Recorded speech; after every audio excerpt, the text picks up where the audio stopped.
Hello, everyone. Welcome to Technical Troubleshooting with MathGPT. In today's video, we will go through the step-by-step process to troubleshoot a common error in Google Chrome, unable to access microphone. Please check settings.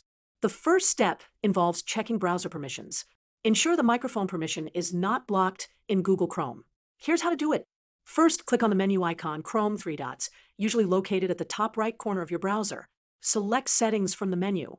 Then go to Privacy and Security. Next, let's ensure that the microphone is correctly connected. Double-check that your microphone is plugged in.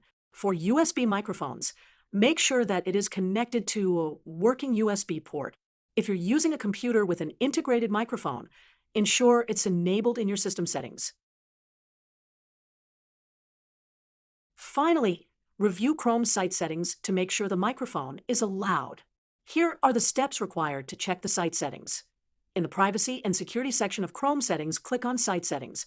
Go to Microphone under the Permissions section. Ensure your preferred microphone is selected and allowed. By following these steps, you should be able to resolve the unable to access microphone error in Google Chrome. Thank you for watching this guide, and good luck troubleshooting your microphone.